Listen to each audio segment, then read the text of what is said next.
मान के चलो ये कांच है और ये हवा है, मतलब ऊपर समझो निर्वात है। क्या है? निर्वात है, समझ लो।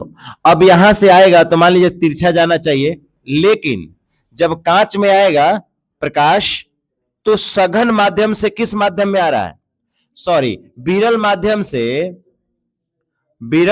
से किस में आ रहा है? सघन माध्यम में आ रहा है।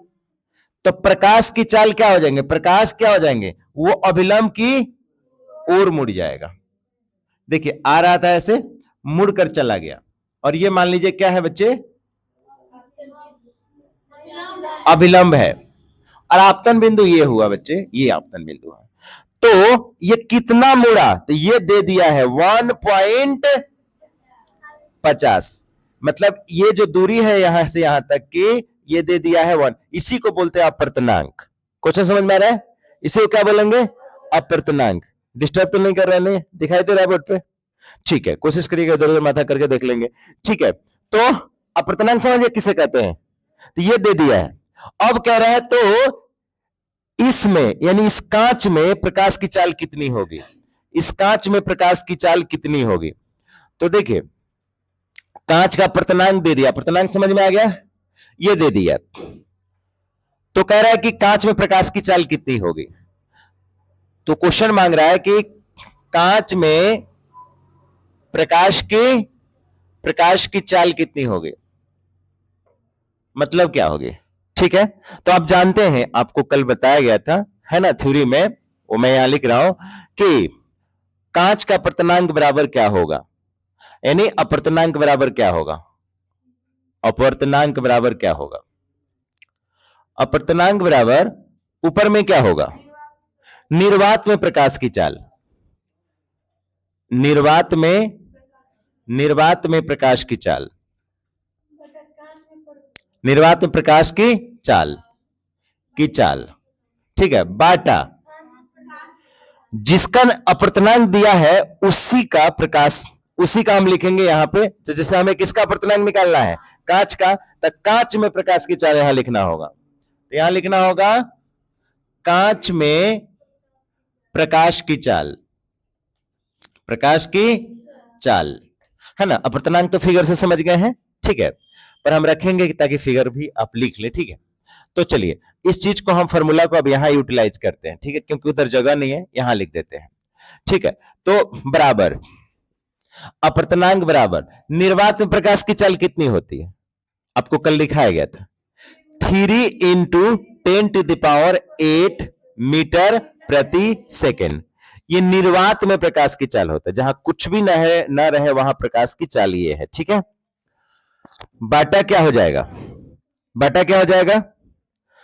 बटा कांच में प्रकाश की चाल। तो यहां लिख देते हैं, शॉर्ट में लिख देते हैं कांच में, है ना, प्रकाश की चाल, शॉर्ट में आपने लिख देंगे। ठीक, इधर दे दिया है अपर्तनांक।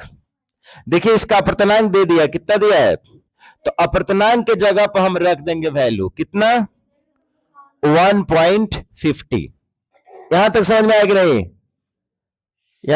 कि नहीं? अब सुनिए, क्रॉस मल्टीप्लीकेशन करेंगे, यानी इसमें गुना करेंगे, नीचे कुछ नहीं है तो एक में इससे करेंगे। ठीक है, तो क्रॉस मल्टीप्लीकेशन करेंगे तो क्या हो जाएगा? 1.50 इंटू कांच में प्रकाश की चाल। ठीक है, प्रकाश की चाल, यानी डॉट डॉट कर देते हैं। इधर क्या हो जाएगा बच्चे?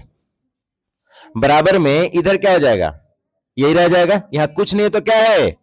तो एक में हम इससे गुना करेंगे तो क्या हो जाएगा? उतना ही रह जाएगा। कितना? 3 इंटू 10⁸ मीटर प्रति सेकेंड। ठीक है बच्चे, अब इस चीज को यहीं छोड़ दीजिए। क्या चीज को? कांच में, इसी को तो निकालना है, प्रकाश की चाल, ये हमें निकालना है, यही निकालना है। तो यहां हो जाएंगे इतना मीटर प्रति सेकंड बाटा, अब ये गुना में है इसके साथ, ये दोनों गुना में है, तो जब ये यहीं रह गया तो ये गुना में है, तो उधर जाकर भागा में हो जाएगा। प्लीज समझ में आए तभी बोलिएगा। ठीक है, समझ में आ गया? अब इसी को हमें कैलकुलेशन करना है। इसके हमें क्या करना है, कैलकुलेशन। ठीक है, तो कैलकुलेशन कैसे करते हैं जरा ध्यान दीजिएगा। देखिए यहां से पॉइंट रिलीज कर दीजिएगा, पॉइंट क्या कर देंगे, रिलीज करेंगे, आसान कर देंगे। 3 है ना, और इंटू क्या है 10 पर पावर 8।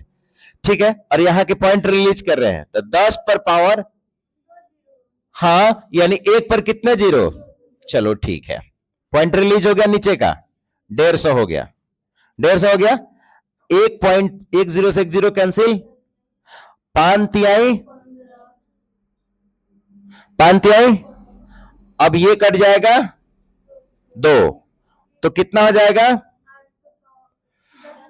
हाँ बिल्कुल, तो यहां पर हम कर देंगे, इसको लिख देंगे, जगह नहीं है तो हम थोड़ा यहां लिख देते हैं, बराबर में यहां लिख देते हैं। ठीक है, कितना हो जाएगा 2 गुना 10 पर पावर 8, 2 गुना, ये गुना में है तो 10 पर पावर 8 मीटर प्रति सेकंड। तो ये क्या निकल गया, कांच में प्रकाश की चाल। तो बराबर के बाद यहां आप लिखेंगे, पर हम यहां लिख दिए, तो हमारा फाइनल आंसर होगा। किसी बच्चों को समझने में दिक्कत,